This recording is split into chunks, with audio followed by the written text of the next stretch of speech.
In the months after the season was supposed to get underway, us content creators have been searching high and low for something to talk about. And in the end, we've just resorted to, oh, we'll talk about this and let's have fun with this video and just kick back and just let the Formula 1 news hopefully return when racing gets underway, potentially in July. However, this week, there was some news. I don't know if you've heard about this news. It was just a little story here and there about a couple of drivers moving teams. No big deal at the end of the day. No, it was a big deal. And what a week it's been. When it rains, it pours. I mean, talk about news headlines, they're like London buses. Nothing for weeks on end, then two come at once.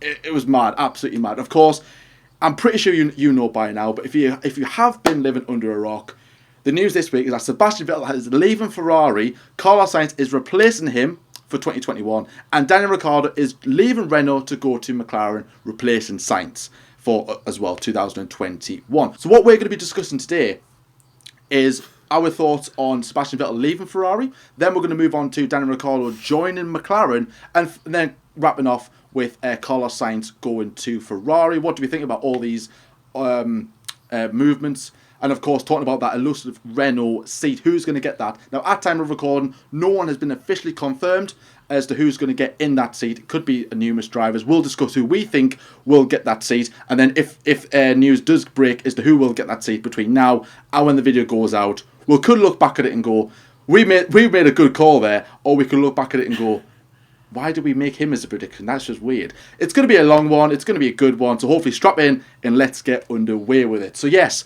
first of all, the big, almost essential trio of big news this week. The first one to come out on Tuesday was Sebastian Vettel was leaving Ferrari after 6 years with the team. Was it a shock? Yes and no in a way. Like, yes, the sense of what's going on. We all expected drivers to be staying with their current teams for at least another year. However, Vettel decided, let's just break this tradition and then let's go for it. It's kind of been coming from what the vibe with Seb, and then of course his statement saying he's had time to reflect about what's right and what he wants to do. That the two kind of just the relationship between himself and Ferrari has just broken down completely. So Lyle, let's start with you. Now you have done these videos, of course. You did F1 24/7 News, and of course talking about Ricciardo and Sainz joining their new teams. So you've kind of had your little say, but we're going to go really in depth and kind of analyse what we think, what we truly think about this. So let's talk about your reaction first when you heard Sebastian Vettel is leaving Ferrari. What was your initial thought straight away? Were you shocked, or were you, I seen this coming a long way off? What's your thoughts? I was massively shocked. With Sebastian. He still believed. Now, I mean, this is good. I like his mentality that he still believes that he can win the World Championship and he can still keep going. He's not giving in to anything. And he's always been a different driver, Sebastian. He's never been on social media and things like that. He lives in himself and he lives on his own goals. And his own goals are that I can win the World Championship. Yes, I've fallen foul of Lewis Hamilton in the past, but I can still win the World Championship. Yes, I'm battling against Charles Leclerc, who he wasn't having a good 2019 against him, but I can still win the World Championship. And to be honest, I don't really care about what anyone says. I can still win the World Championship, and that's what I want to do. I want to win 5, and I want to achieve my goal. And okay, fine, it's probably not the sole goal he went to Ferrari to do, but it was one of the biggest. And of course, that was to win the World Championship at Ferrari. We say it was to emulate Michael Schumacher, of course, fellow German with Sebastian, of winning a World Championship at Ferrari, and also winning multiple championships somewhere else, and then, of course, winning the championship with Ferrari, as Michael did with 2 Benetton and 5 at said team. But it was just mainly for himself as well, new challenge, and of course winning in the illustrious Ferrari. And I remember when he moved there, he said, it's Ferrari, it's the big chair, everyone goes there, you don't turn down Scuderia Ferrari when they're calling. Yes, I was massively shocked. Just the main thing is, John, just because he always constantly says he wants to go for the World Championship. He needs a team that gets him there. He wants to go there, and he still has fight hopes and title hopes in himself. And really, Ferrari are the only team that can get him there. Yes, of course, you've got Mercedes, but Lewis is in that team, and you don't go there. That's like going from Liverpool to Man United. You don't do that.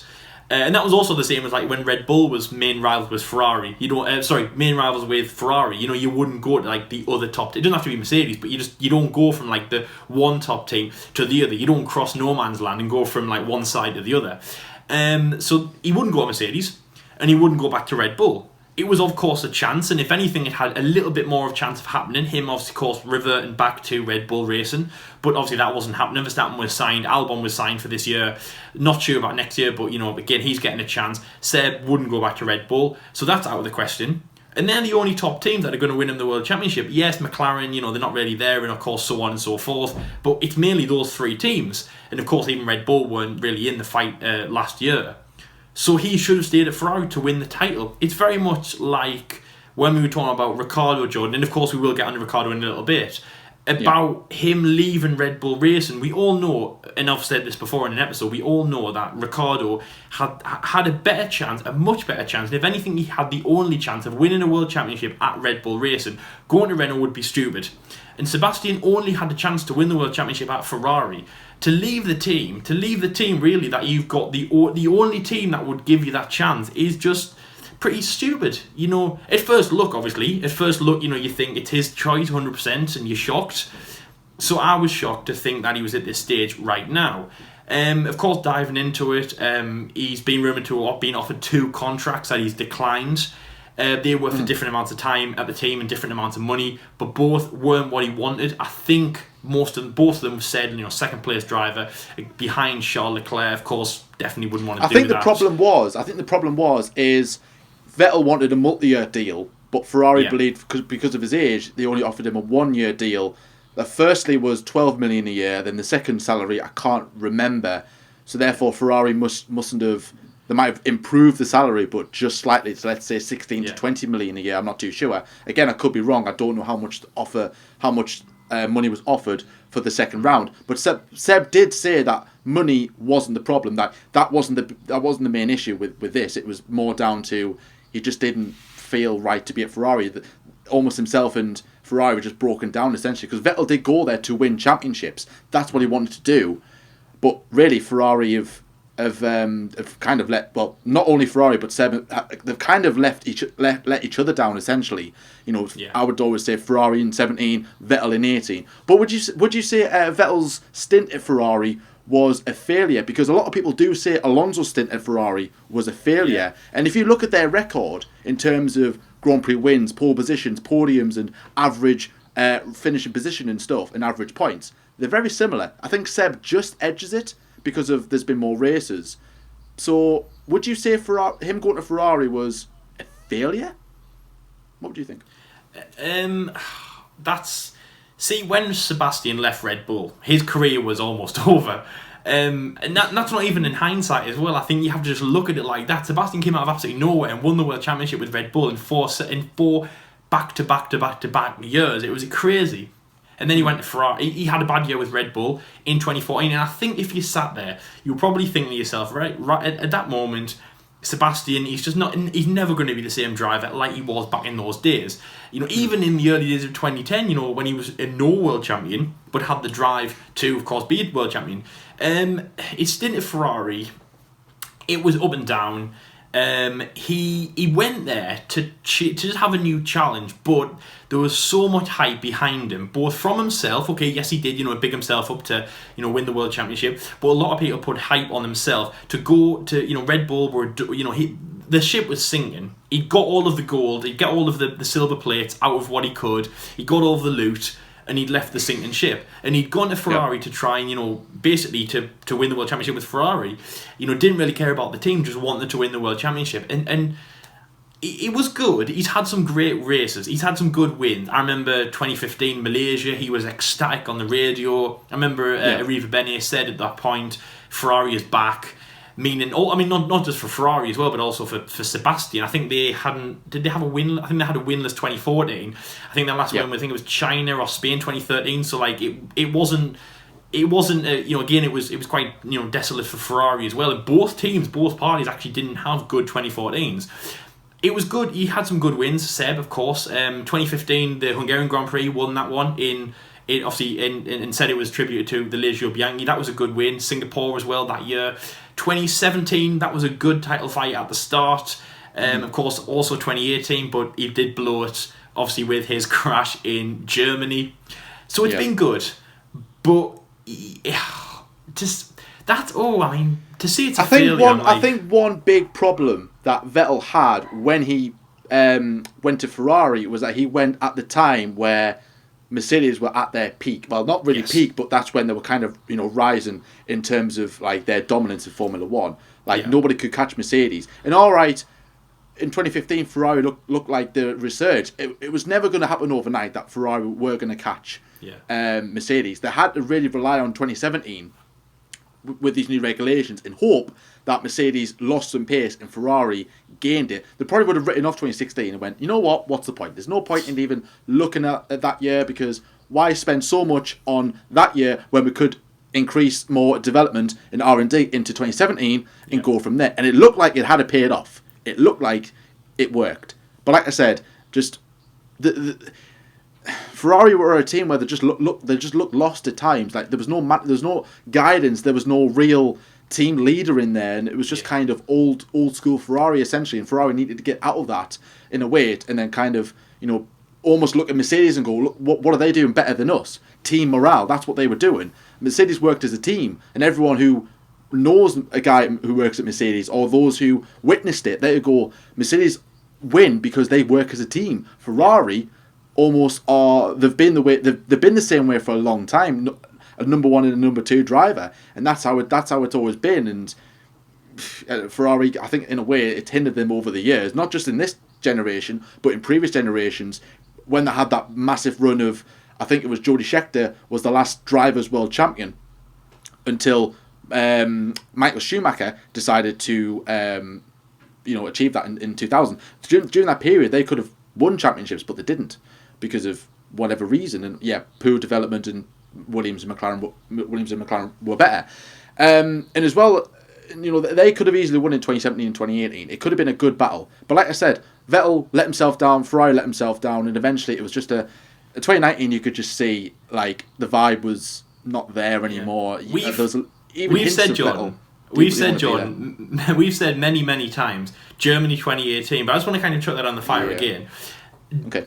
Is that I know this is kind of linked. It's not linked to Seb leaving, but it's also linked to kind of Seb's mentality. I know we've said this many times, and we made a video about it back in Germany 2019. But did Germany 2018, was that like the last nail in the coffin to kind of cement Sebastian's, like, was it a downhill moment? Was it all downhill from then, do you think? Because that was a massive moment, more so psychologically for him, but like it was bigger than what we all saw. Like him going into the barrier or the stadium section, it was much bigger. It was much bigger than that. So what do you think? Do you think everyone does say that? Everyone says Vettel's mentality went downhill after Germany 2018, and every right so, because he's in control of the race. He could have extended his lead over Hamilton. Hamilton qualified 14th. I think he had a problem in qualifying, so it was written in the stars for Vettel to win, like easily.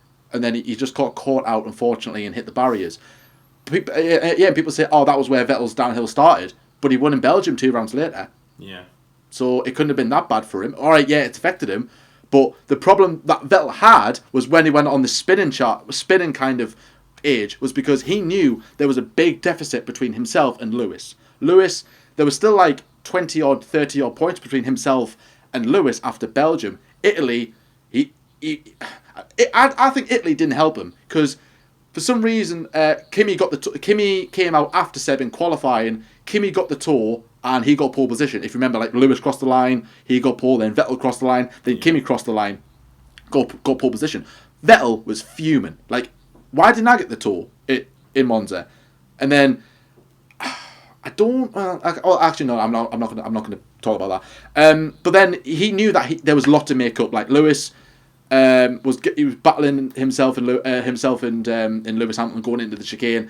He just started overdriving the car. That was where Vettel went downhill. I wouldn't say. I think Germany didn't help itself, but I don't think that was the genesis of Vettel's downfall. And then Ferrari having a bad car in 2019 didn't help them anywhere else. And again, he started overdriving the car because he was frustrated that, well, one, the car wasn't performing to his needs, and two, his younger teammate was doing better than him. That was the problem. Yeah. So again, that might not have been the problem. It just could have been Vettel was just fed up.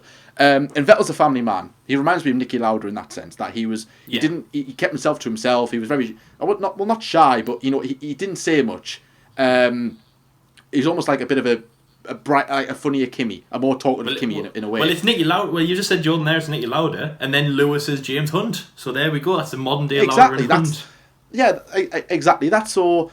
In kind of my sense, I think it has failed unless he wins in 2020, which is unlikely, but it's not impossible. If he does win if he does win in 2020, whenever the season gets underway, then could you say it's a failure? No, because he wanted to win a championship. That's what he's done. He's won the championship. If he doesn't win the championship, then is it a failure? Possibly. You could just say it didn't work. Again, let us know in the comment section below. What do you think? Vettel fans out there, neutral fans out there, what are you saying? So yeah, it's just, I would say it's a bit of a disappointment. It could have worked. It didn't. Unfortunately for him. Again, Ferrari didn't help themselves, and Vettel, like I said, overdriving the car when it all went Pete Tong. So but you know what I say though. But you know what I say though. At the end of the day, it's not 100% anyone's fault, but more so Vettel. I think it was the team let him down. The team have let him down on a lot of occasions over the years. I'm not saying all the time, and obviously, you're right. Sebastian, he's not as strong as Lewis, and of course, he isn't probably mentally as strong. He's done some ridiculous spins, like he did, spanning Austin that year, 2018. He span last year in Bahrain, which is probably one of the most embarrassing things he's ever done. Crashing out in Germany, things like that. But the team have let him down on a lot of occasions. Just Ferrari are just like, I don't know, Mercedes have... Exactly. Ferrari have to make it so hard. It's almost like getting from point A to point B. Mercedes and Lewis Hamilton can easily just cruise all the way to point B. Ferrari have got to go like zigzag and up a hill and down a hill. And it's like Ferrari, like Mercedes want to take the motorway. Just the simple, no problem whatsoever. And Ferrari just want to, let's take the scenic route. Let's take the tricky route.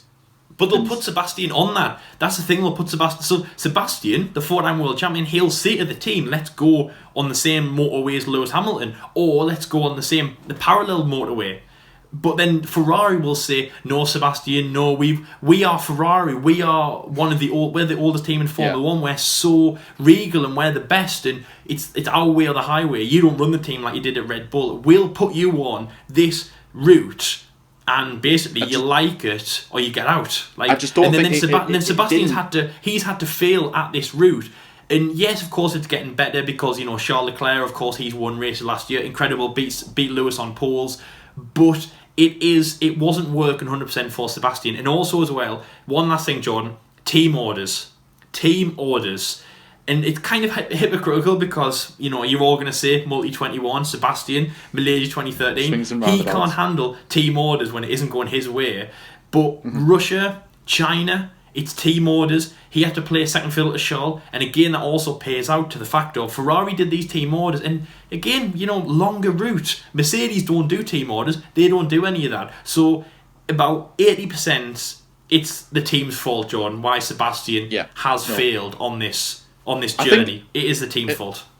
In his statement as well, he also mentioned that it's not about money. He probably just lost trust in Ferrari. Like, he went there and thinking, I can win a championship, and eventually he just went, I don't think they're going to. He's probably fallen out with a couple of hierarchy, guys and stuff, and maybe that's why the relationship started breaking down. And let's say 2018 as such, and maybe Ferrari was saying, "Oh, it's your fault. You're the driver. You're experienced. Why aren't you doing the results?" And Vettel's going, "Well, why did you put me on this strategy?"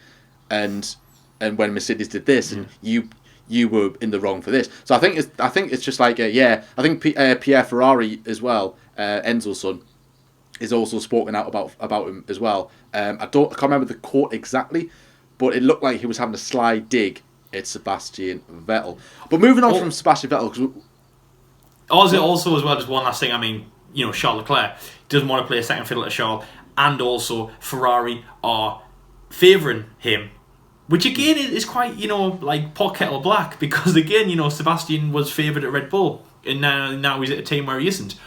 Yeah, but that's not 100% the reason. And to be honest, I would say, like, it's a big reason, obviously your teammate, but it's not the biggest reason why he would leave. Because I think Sebastian could put up with a teammate like Charles Leclerc. It's obviously mainly the way that the team just are kind of giving him this hard road to obviously do what he wanted to do. But yes, moving on, John, because it's gonna be a long one like it was with the Fiat rant I had the other day.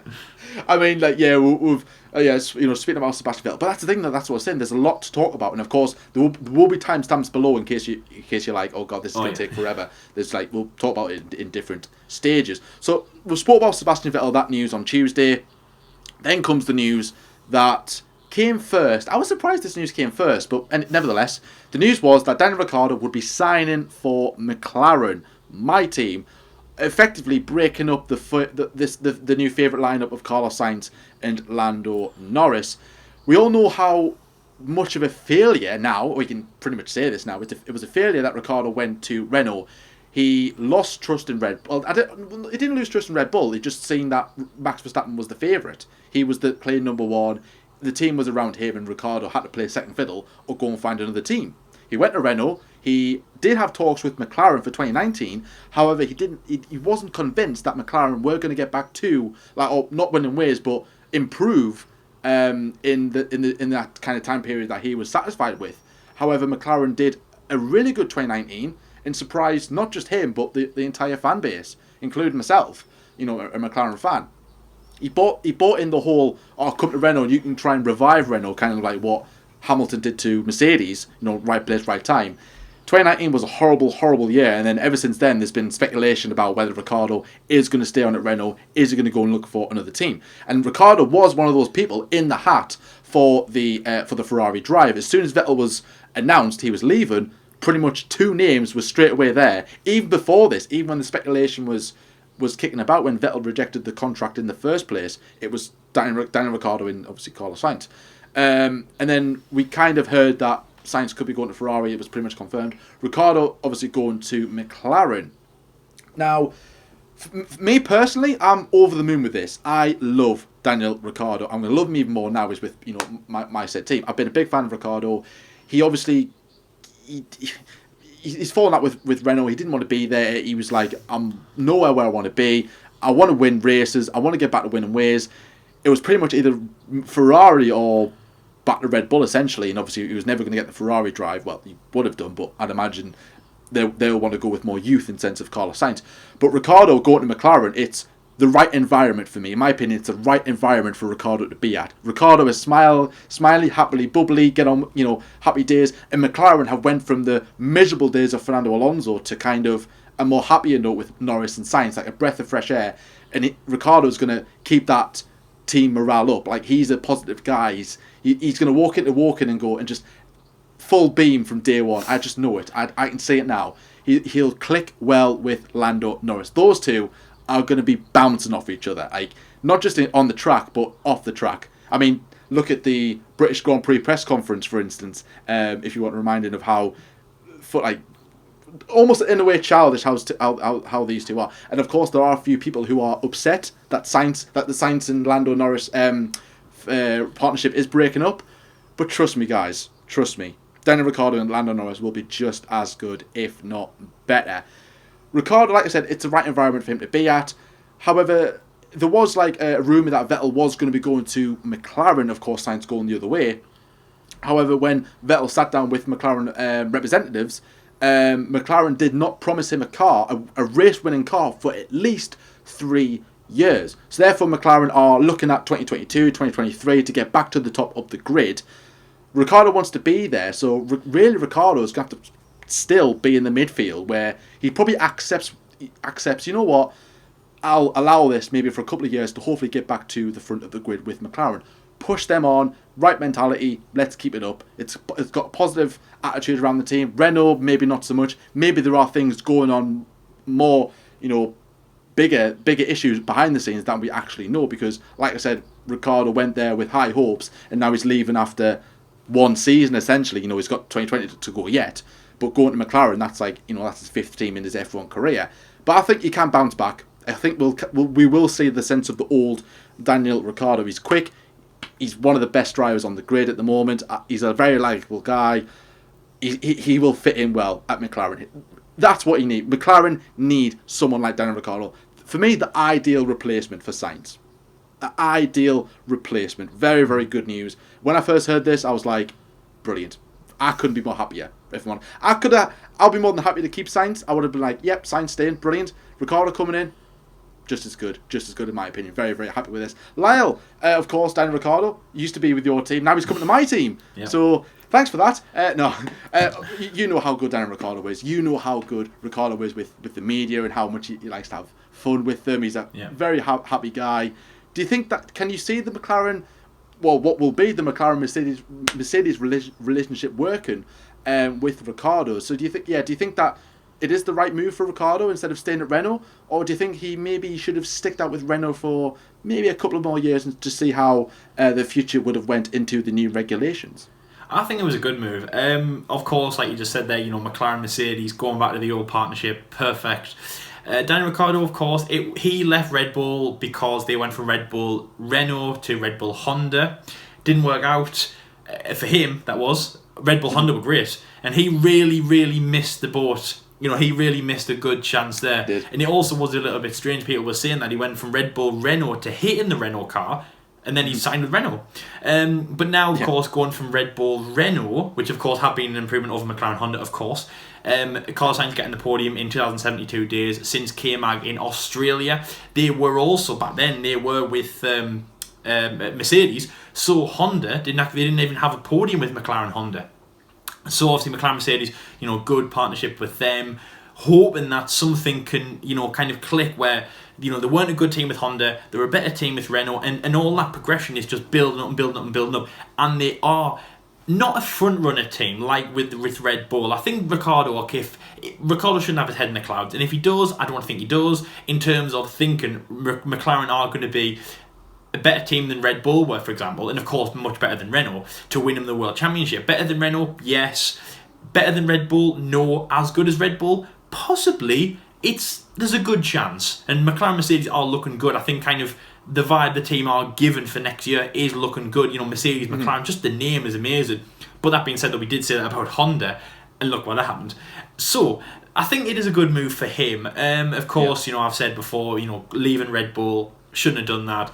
Going to Renault, he was happy last year, but that smile was really going down. And I said this to Joe, and I've said this to you many times, that smile, as soon as we see that starting to deflate, a bit like your tyres on a car, as soon as that deflates, you're not going to go anywhere. Daniel Ricciardo's not going to go anywhere in terms of, progression. He's not going to like it. And also as well, Jordan just, what's the only thing we have to go off? F1 2020. The 8 days in Catalonia. Yeah, and he just didn't look, he looked more serious and he didn't look as happy. And it was getting really kind of worrying for Danny Rick. It wasn't a good season last year. And, he'd left Nico Hülkenberg, and of course he did work well with him, but it wasn't a good season. It wasn't like, for example, obviously in 2018, that's why he went to the team, how good they did in that year. I think he was just worried, and also as well, I think that interview that he was doing, like on that day, Esteban just wasn't having a good day in the car, so he was just getting really worried, and it wasn't the right place for him to go. And Danny Rick's he's a little bit stuck. I think he should have just stayed at Red Bull, man. Like, we're talking about all this, like Alexander Albon, Pierre Gasly, that probably wouldn't have happened, and he most likely would have stayed at Red Bull Racing. The skilled driver that Danny Rick was, I can't imagine he'd have been kicked out of Red Bull.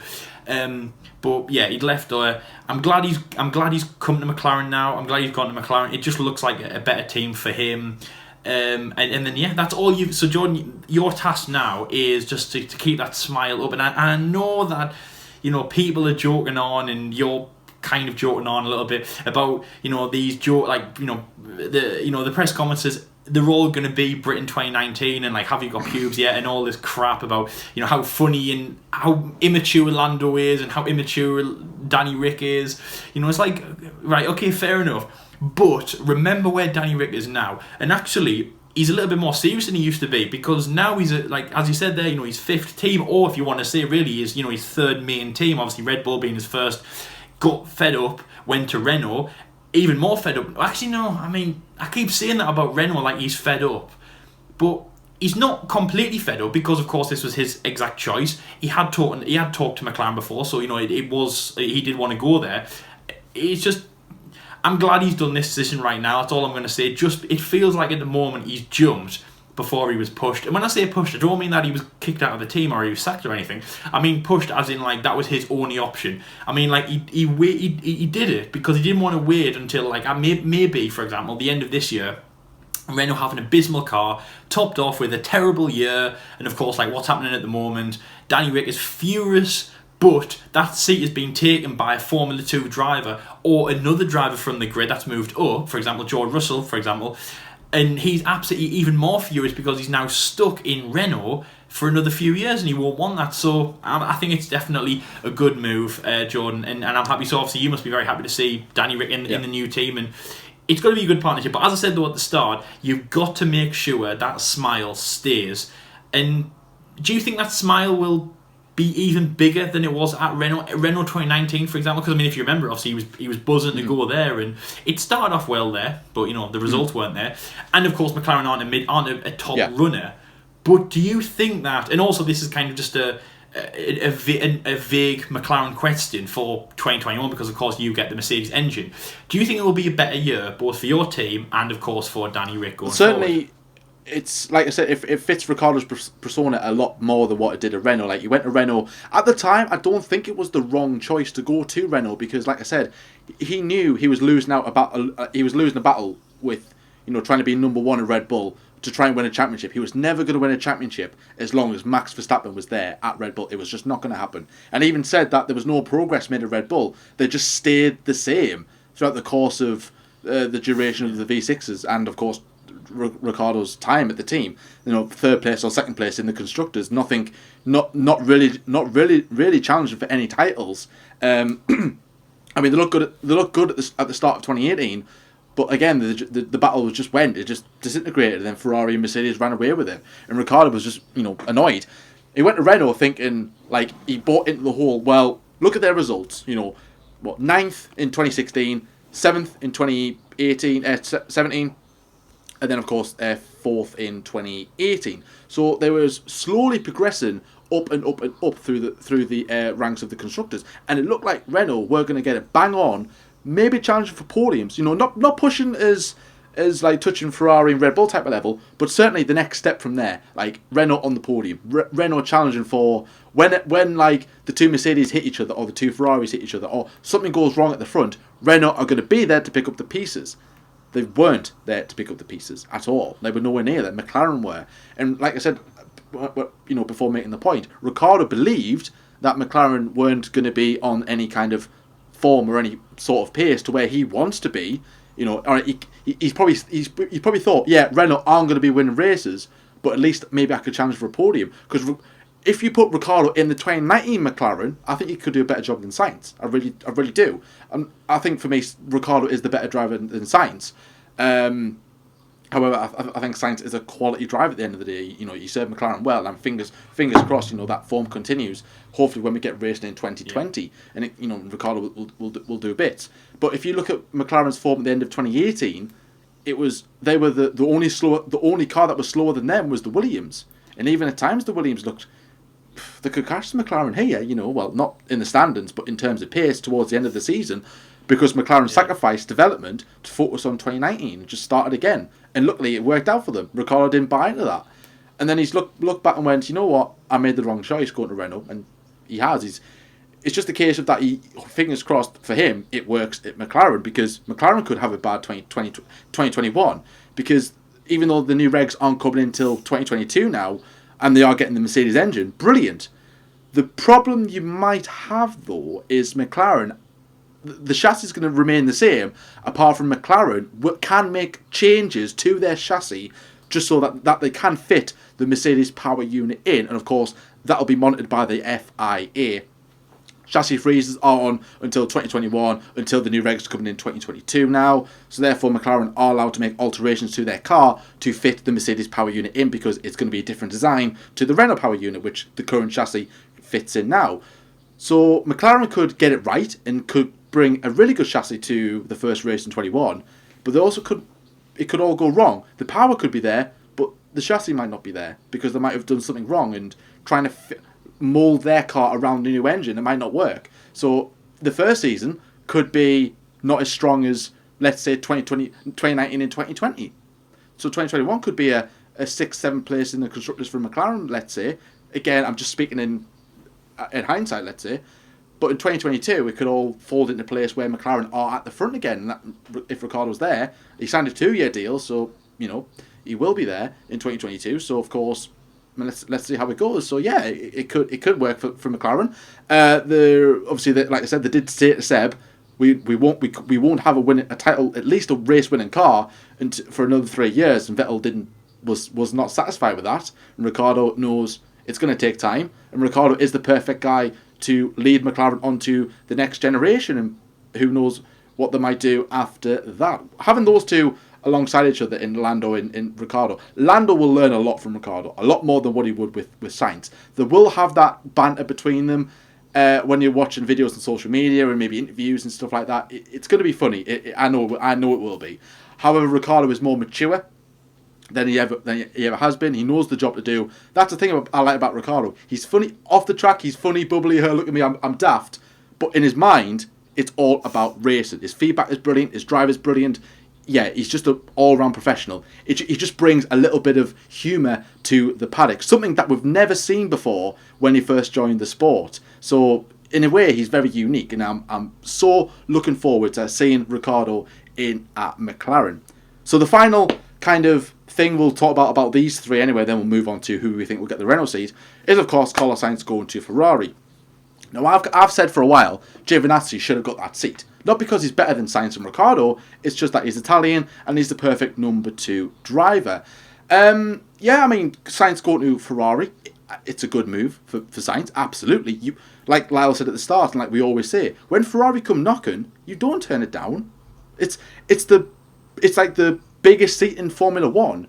It'll be the biggest seat. Ferrari could be last in the standings. It might not be appealing, but it's still Ferrari, at the end of the day. So you don't really turn it down. So when Ferrari came knocking for Sainz, he's probably thinking, when will Ferrari come calling for me if I turn this down? Off he pops, off to Ferrari. Is it a good move? For me, I don't know. That's the thing. I'm a bit like iffy with it still. He's going to get podiums, of course he is. He's going to get pole positions, and if like for instance we have a Bahrain situation where Charles' power unit, let's say, lets him down and he's losing power, or he just has a spin, or he gets screwed over by a safety car, let's say, and Sainz is going to have to be there to collect the points. Can he do that? Of course he can. But is this going to ruin his career? That's where a lot of questions are starting to come in about people who are fans of Carlos Sainz and thinking, is this move going to ruin his career? Because Charles is the blatant number 1. It's obvious to see that. 5-year deal. He is the future of the team. Sainz has got a 2-year deal. So that tells me that he's got 2 years to kind of prove himself as a top driver and a number 2 driver. And if not, maybe one of the youngsters could come in there and take his place if Sainz doesn't deliver. Of course, there's the option for a 1-year extension after his 2nd year at Ferrari, which I could see him doing that, maybe 3 years at the team. And if he doesn't do well, I would certainly think that they will bring in one of their young guns after a couple of years in Formula 1 and part alongside Charles and go forward from there. But it's hard for me to call. It's still, I don't know. So, better driver, absolutely. Well, could Giovinazzi do a better job than Sainz? No. I just think that there might be ruptions because Sainz is young enough to win a world championship. He's got the potential to do that. He's got the quality. He is a good driver. People say, he's this, he's that, he's underrated. He's overrated. But at his time at Toro Rosso, his first season, he was alongside Max Verstappen. You were never going to win. You were never going to win, mate. Then he left. Then he was comfortable at Toro Rosso, sailed through, went to Renault, but he was in the middle of being dropped of Red Bull because he was overlooked for Pierre Gasly for that seat, and of course Daniel Kvyat as well. And he also went to Renault thinking, I'll try and get a move here. He forced that move. He wanted to go there. Then he was dropped, but for Daniel Ricciardo. So his mindset was not into racing. He was like, am I going to be in Formula 1? So he was all over the place in terms of performance. Went to McLaren. He was settled. He knew he had a multi-year deal alongside Sainz. He was welcome alongside Lando. He was comfortable. He was calm, and he delivered. That is the pace we've seen in 2019. That's Carlos Sainz there, ladies and gentlemen. He can deliver at Ferrari. Is it the right environment for him? Again, time will tell. It's too early to call yet because we've got another season to go yet, so let's see how it goes. But I don't know. I really don't know. Again, I hope I'm proven wrong, but I do think Giovinazzi he would be the ideal number 2. But hey, let's see how it goes. Let's see how it goes. So Lyle, Sainz to Ferrari. What's your thoughts on this? Do you think it's the right move, or do you think someone else could have taken that seat? Yeah. See, that's another problem. You said it at the start there, and I'm going to completely say no. I disagree with that. You said that if Sainz isn't good enough, they'll bring in one of the youngsters, and I hate that. I'm sorry, but yes, of course, all the youngsters, in Formula 2 will get into Formula 1, and there'll be a Ferrari one day, but they're not going to go straight to Ferrari. And actually, that's one of the reasons why I think this is an amazing move by Ferrari. And yeah, but you said they'd bring in one. They said they'd bring in the young guns. They won't bring in the young, so they wouldn't bring in them. That's just listen to this, right? This is what, right? So in the past, they've done either one of two things. Ferrari, they've either brought in obviously when they brought in Sebastian, they brought in the experience, 4-time world champion from Red Bull. Or they brought in Charles Leclerc. He'd had one season at Alfa Romeo. He had proven himself, but again, like Verstappen, he was just somebody who they've just seen and they've plucked him out. He was a popular figure and they wanted him in the car, and it has worked out for Charles Leclerc in that way. They've never done, in a very, very long time, they haven't gone for a midfield driver, and actually they haven't. Felipe Massa probably is the only driver, him and Rubens Barrichello maybe, the only driver that they've ever really done that with. Michael, the kind of got him, he wasn't the best driver on the double world champion. He wasn't in the best position when they got him. Fast forward a long time, obviously, as I say, through Rubens and Felipe. Fernando Alonso, he'd just come off the back of Renault, good team, but double world champion. And of course, getting Sebastian Vettel in, Kimi Räikkönen, probably the only driver that they picked up who needed a chance. But they've either gone in one or two directions. They picked up the experience and basically the ones with the best drive, like Sebastian Vettel, or they've gone for popularity and young guns like Charles Leclerc, leaving the drivers that are in the middle of Formula 1 nowhere, like Daniel Ricciardo. Daniel Ricciardo's not too young and he's not too old. He hasn't got any world championships, but he's experienced. And that's why he probably isn't a good fit for what Scuderia Ferrari were looking for example, in 2018 when they got Charles Leclerc on board. Now, they've taken somebody who is in a perfect position, who has the perfect amount of skill, the perfect amount of experience, and I would say one of the best drivers on the grid, Carlos Sainz. He's been through it all. He's been through Toro Rosso, who, it didn't work out well for him, as John said there. He's been through Renault, didn't work out for him well there. It worked out well for McLaren. He hasn't got any world championships behind him. He hasn't got any wins behind him, of course. He's got one podium, but he's got a lot of experience. And I love what Ferrari are doing right now. They haven't taken him on a hunch. For Charles Leclerc was taken on a hunch. They haven't taken him out of pure, 100% guaranteed success, like Sebastian Vettel was. They've almost found the middle ground in those two statements. They've found this driver who has the experience. He's not luck. They haven't put all their luck. They haven't put all their eggs in Carlos Sainz's basket. It's just like a normal. They've signed a normal driver. That's what I mean. They haven't gone on a hunch. They haven't got an amazing driver. They haven't gone on a hunch. They've just got a good, promising driver, and that's all he is really. I think at the moment, anyone who says Carlos Sainz is, we'll have to see how he does at Ferrari. He might fail. Of course, he might fail. He might succeed, but I think he has got a better chance of succeeding than, for example, Charles Leclerc did when they brought him in from Alfa Romeo, than Max Verstappen did when they brought him into Red Bull from Toro Rosso. I think Carlos could go a long way. I think he could hit the ground running. So the first race in Australia 2021, I think he could pull it out of the bag straight away because, of course he has, he definitely has another season at McLaren this year, but he could pull it out of the bag for sure because he has the experience. He has a cool head because he's been in Formula 1 for a very long time through multiple teams. He's been through the Red Bull program as well, so, internal secrets / he can kind of, show what he's learned from Red Bull and Renault, and of course, through McLaren as well, to, drive for Ferrari. I think he's the perfect amount of kind of driver to experience, and I think Ferrari have made a really, really good choice in him. Someone who, he might start out a little bit like Valtteri Bottas. He might be a little bit like second place driver. I'm not gonna put my head above the water. I'm just gonna serve number one, which is Charles Leclerc. I'm just gonna get the team points and podiums and of course stuff like that. And if there is any issues, it might be a Carlos. It's James or it's Carlos. It's don't start that Italian. already. And yeah, it might be that.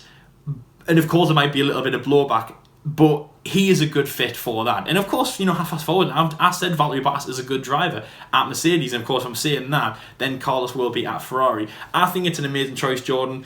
The one thing, though, I'm going to say is I didn't think he was going to get that seat. Very much like what you said, but not like what you said. I'm not going to say Giovinazzi. I would say Ricciardo. Just because, going back to what I said about Sebastian Vettel, he needs to be in a championship winning car. That's exactly what Ricciardo needs to do. Because we know Ricciardo wants to win a world championship, because he's kind of losing his mind a little bit. Like, Red Bull had the chance to give him a world championship. Many, and they just didn't, because it didn't work out for him like that. Of course, not as much as Sebastian did. He wasn't in a constantly front-running team. He was in a kind of a midfield to front-running team, especially in his time at Red Bull, especially early to midfield times. It was always hit and miss with Red Bull. I mean, for example, the 2015 Red Bull was terrible. But he did have that chance, especially towards the end. It was a car that was competing against the front of Mercedes and Ferrari. So Ricciardo needs to win a world championship. And again, McLaren wouldn't be the choice. And I couldn't see him going back to Red Bull. Mercedes, possibly. But I thought he would be in that seat, Jordan. And actually, funnily enough, you said there about, the second bit of news that came out, or the first bit after Seb left, was Daniel Ricciardo. I was expecting, if I didn't see the rumours beforehand, I would have said, Daniel Ricciardo, okay, fair enough, he's in the news. Why? He's in the news because he's going to Ferrari. And that's what I would have thought. And I would be sitting here right now, and I'd be saying that is an amazing partnership. Much better than Sainz. I'd have been like, Ricciardo would be an amazing fit for Ferrari, Jordan. But it's not happened like that. He's gone to McLaren, that's good. And Carlos Sainz has gone to Ferrari. I think that's really good for them. It's a good progression for the team. Yeah, not much to say about that. Of course, talking about two teams which aren't mine, but I'm happy with all the choices that have been made. And I think he will do well. Also, as well, there is less pressure, of course, behind him because he's number 2. All the pressure will be on Charles Leclerc. And of course, Sebastian took a lot of it when he left the team. Yeah. So yeah, I'm happy where he could go. But I'm saying though, I do think that for the first year or two, he might be a Bottas, which isn't a bad thing because Bottas is a good driver. And of course, in his first year at Mercedes, he won. I think it was 3 races he won in his first year, so it wasn't terrible. Good. But it might work out like that, and I can't see him battling Charles Leclerc. But no, Jordan, I'm very happy. I think Carlos Sainz at the team is good. Of course, like you said with Giovinazzi, I think it would have been Daniel Ricciardo. But there we go. I think it is a good move. I think the Ricciardo thing is, I think for me, he's a better driver than Sainz. Absolutely. Like I said when I made my point about McLaren, it was just that kind of he left Red Bull because he didn't want to play number 2.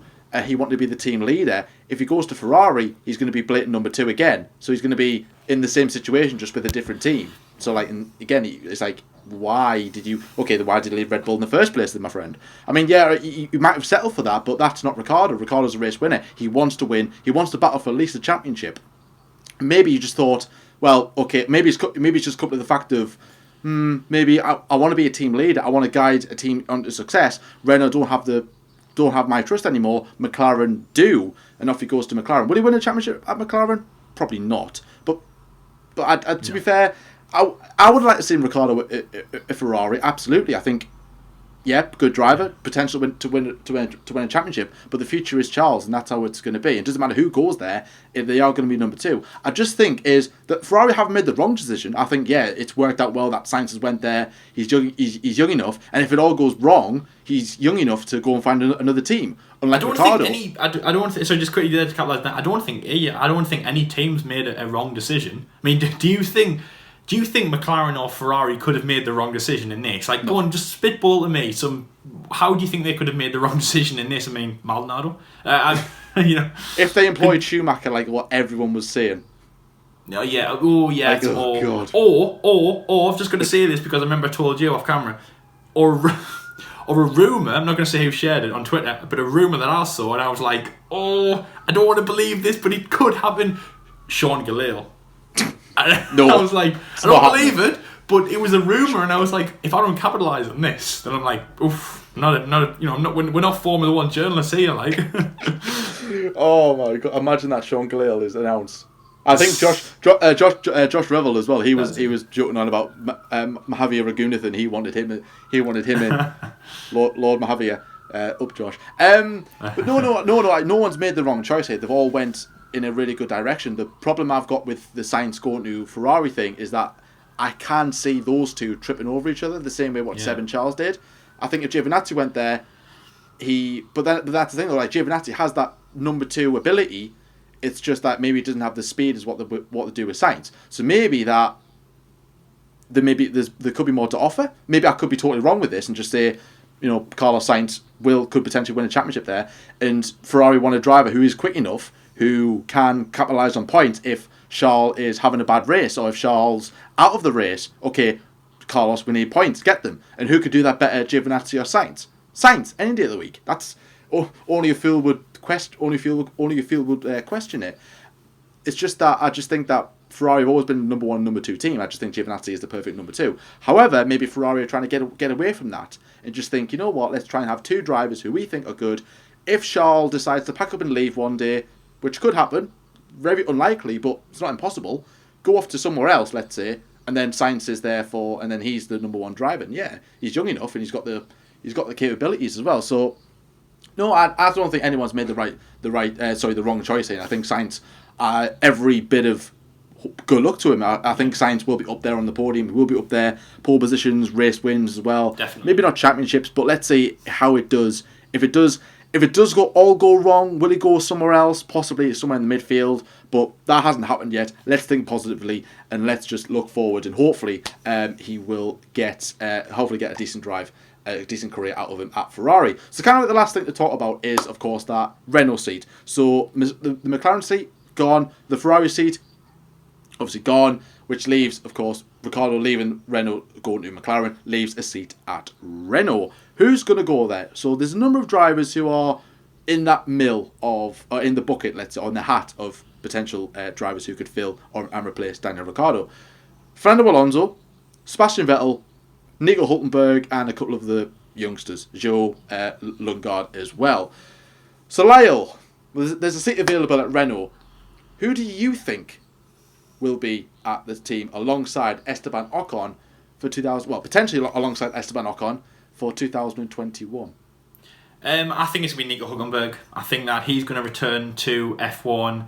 I think the team will want that a little bit, like very much so, like Felipe Massa coming back to Williams. They're in a bit of a loss about, they've lost seed. They're a bit of a lot. They're at a loss about what. Of course, that one was to partner Lance Stroll, but Felipe Massa came into the team because he had the direction.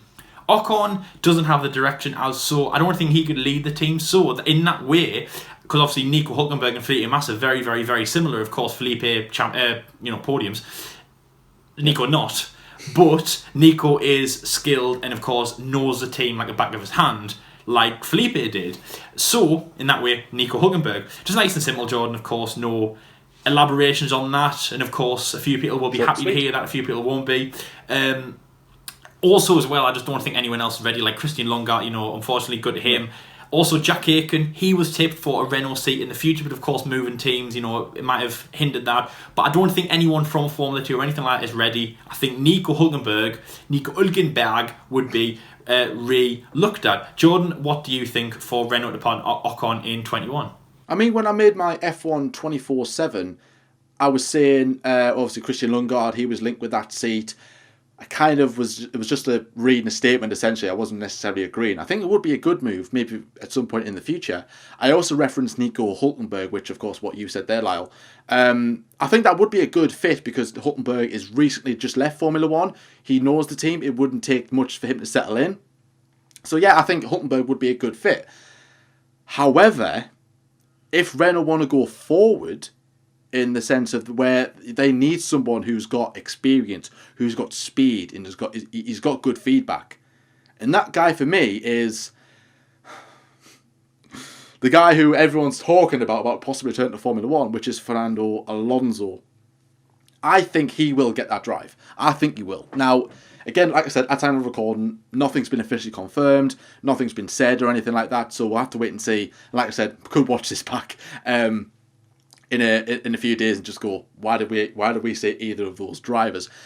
For me, Alonso, like I said, he's already so-called confirmed his plans to return to Formula One. He wants to be back in Formula One.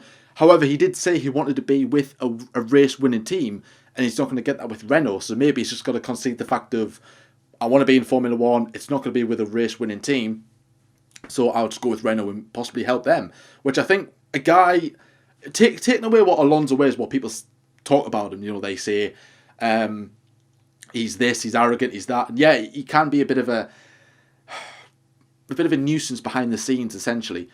Taking that away, as a pure driver, he is brilliant. A very well-experienced, well-oiled machine. Very good driver, right?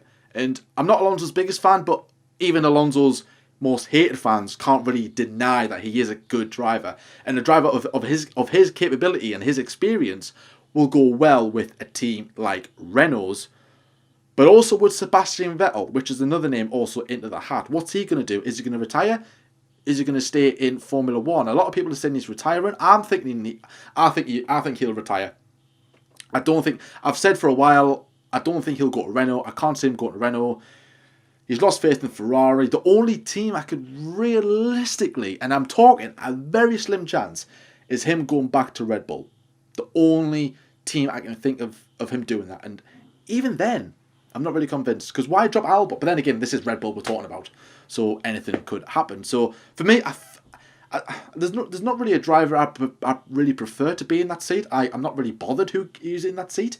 Like, I wasn't bothered who was in the Ferrari seat. I wasn't bothered who was kind of in the McLaren seat because it's my team. But anyways, I'm not fussed. If it's Vettel, brilliant. If it's Hulkenberg, yeah. If it's Alonso, yeah, brilliant. I'm not bothered.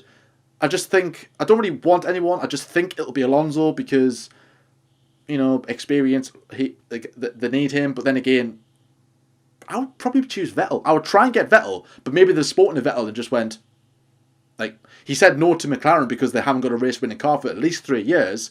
So if McLaren are in that state, then I'm pretty sure Renault will be in an even worse situation. So why would he go there, ditching McLaren over Renault, which would be a bit weird. But hey, let's see how it goes. But anyways, this is where we're going to end the episode. Thank you so much for watching as well. It's been a long one. Again, it's been a long, ranty one as well.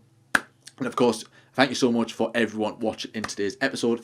Let us know your opinions in the comment section below about everything that we've said today. What's your thoughts about Carlos Sainz going to Ferrari, Daniel Ricciardo going to McLaren, and of course Sebastian Vettel leaving Ferrari.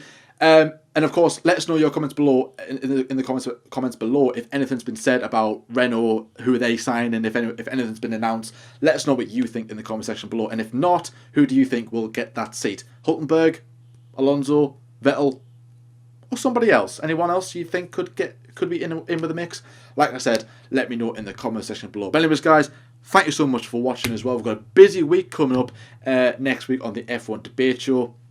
Got some really good content coming up for you guys. Like I said, normally it's always F1 24/7 on the Wednesday. We've got Agree or Disagree on Monday, the start of a weekly series that we are doing. And over on Twitter, we will be releasing a weekly schedule just so you guys know what is coming up during that week of our channel, just because we have released a lot of stuff and it's a bit all over the place and you guys are like, wait, I didn't know this was going to come today. So yeah, best be prepared. That's what we need to be. But anyways, guys, thank you so much for watching. Watch what you're doing. Stay safe as always. And until next time, we'll see you later. See you later, guys.